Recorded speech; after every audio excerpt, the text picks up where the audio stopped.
आजकल international media में एक बहुत बड़ी बहस चल रही है। क्या भारत अमेरिका के दबाव में आके रूस से तेल खरीदना बंद कर रहा है या कम कर रहा है? इन्हीं सब सवालों के बीच अब भारत सरकार ने अपनी चुप्पी तोड़ी है और जो जवाब दिया है ना, उसने वॉशिंगटन से लेके मॉस्को तक हर जगह खलबली मचा दी है। भारत के सरकारी अधिकारियों ने बिल्कुल साफ साफ कह दिया है कि भारत को रूस से तेल खरीदने के लिए अमेरिका की परमिशन की कोई जरूरत नहीं है। अब ये सिर्फ एक बयान नहीं है, इसने जियोपॉलिटिक्स की दुनिया में एक तरह से भूचाल ला दिया है। तो चलिए आज इसी बयान के पीछे की पूरी कहानी को डिकोड करते हैं। तो चलिए इसमें गहराई से उतरते हैं। सबसे पहला सवाल तो यही उठता है कि आखिर भारत ने अचानक इतना कड़ा, इतना एग्रेसिव स्टैंड क्यों लिया है? इस बयान के पीछे की असली वजह क्या है? सबसे पहले ये समझते हैं कि पूरी दुनिया में, मतलब इंटरनेशनल मीडिया में चल क्या रहा था। ज्यादातर रिपोर्ट्स में यही दावा किया जा रहा था कि अमेरिकी दबाव और उसके प्रतिबंधों के डर से भारत ने रूसी तेल से दूरी बना ली है। यहाँ पे ना दो बिल्कुल अलग अलग कहानियां हैं। एक तरफ इंटरनेशनल मीडिया कह रहा है कि ये सब अमेरिकन प्रेशर का नतीजा है। कुछ रिपोर्ट्स में तो ये भी कहा गया कि भारत को अमेरिका से खास वेवर मिला हुआ था, मतलब प्रतिबंधों से छूट, जिसके तहत वो तेल खरीद रहा था। लेकिन भारत सरकार की कहानी इससे बिल्कुल अलग है। भारतीय अधिकारियों का कहना है कि प्राइवेट कंपनियों ने तेल खरीदना किसी दबाव में कम नहीं किया, बल्कि वजह सीधी साधी इकोनॉमिक्स है।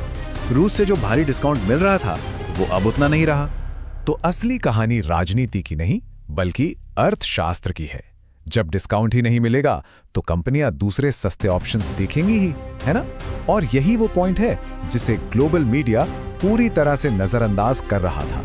देखिए, भारत के इस मूव को पूरी तरह समझने के लिए ना हमें इस ग्लोबल चेस बोर्ड को देखना होगा। और इस बोर्ड पर भारत के अलावा 3 और बड़े खिलाड़ी हैं जिनकी चालें इस पूरे खेल को तय कर रही हैं। यह कहानी में एक बहुत बड़ा ट्विस्ट आता है। अमेरिका, जिसने रूस पर इतने कड़े प्रतिबंध लगाए, अब खबरें आ रही हैं कि वो खुद रूसी तेल को अनसैंक्शन करने, मतलब प्रतिबंधों से मुक्त करने पर विचार कर रहा है।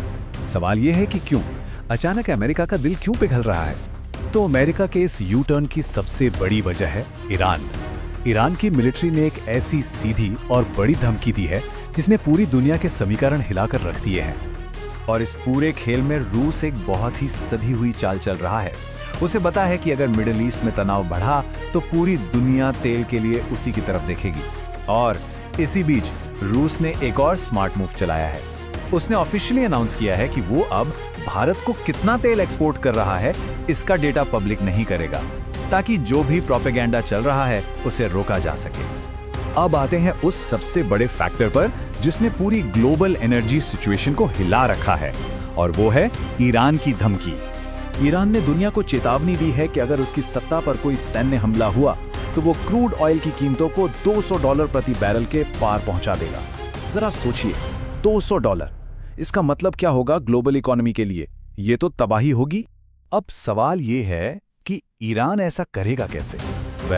उनका प्लान बहुत सिंपल है, लेकिन उतना ही खतरनाक। वो बस मिडिल ईस्ट के बड़े तेल सप्लायर्स को निशाना बनाएंगे। कुवैत की रिफाइनरी, सऊदी अरेबिया का इंफ्रास्ट्रक्चर, यूए की सप्लाई चेन। अगर ये रुक गया तो मार्केट में ऐसी अफरा तफरी मचेगी कि दुनिया 2008 से भी बड़े आर्थिक संकट में फंस जाएगी। तो चलिए अब इन जियोपॉलिटिकल चालों को जमीन पर लाते हैं और देखते हैं कि इसका असली, मतलब आर्थिक असर क्या हो सकता है। ये जो नंबर है ना, 38,000 करोड़ रुपए, ये वो कीमत है जो भारत को चुकानी पड़ सकती है हर साल। अगर रूस से तेल पर डिस्काउंट पूरी तरह खत्म हो जाता है तो भारत के इंपोर्ट बिल पर करीब $4 बिलियन, यानी लगभग 38,000 करोड़ रुपए का एक्स्ट्रा बोझ पड़ेगा। ये बहुत बड़ी रकम है। तो क्या हम सब 2008 जैसे एक और बड़े आर्थिक संकट की तरफ बढ़ रहे हैं? क्योंकि अगर तेल की कीमतें आसमान छूने लगीं तो इसका असर सिर्फ पेट्रोल पंप पे नहीं, बल्कि किराने के सामान से लेकर शेयर मार्केट तक हर जगह दिखेगा। एक बात हमेशा याद रखनी चाहिए, जियोपॉलिटिक्स में कोई किसी का सगा नहीं होता। हर देश अपने नेशनल इंटरेस्ट, अपने फायदे के लिए काम करता है। इसीलिए आने वाले कुछ महीने भारत की एनर्जी सिक्योरिटी के लिए बहुत बहुत ज्यादा क्रिटिकल होने वाले हैं। तो आखिर में इन सारे डॉट्स को कनेक्ट करते हैं। भारत के इस कड़े रुख का, इस नए तेवर का असली मतलब क्या है? देखिए, भारत का ये बयान सिर्फ तेल खरीदने या बेचने के बारे में नहीं है। ये उससे कहीं ज्यादा बड़ा है। ये संकेत है कि भारत अब अपनी फॉरेन पॉलिसी अपनी शर्तों पर तय कर रहा है। यह दिखाता है कि भारत के लिए उसकी नेशनल एनर्जी सिक्योरिटी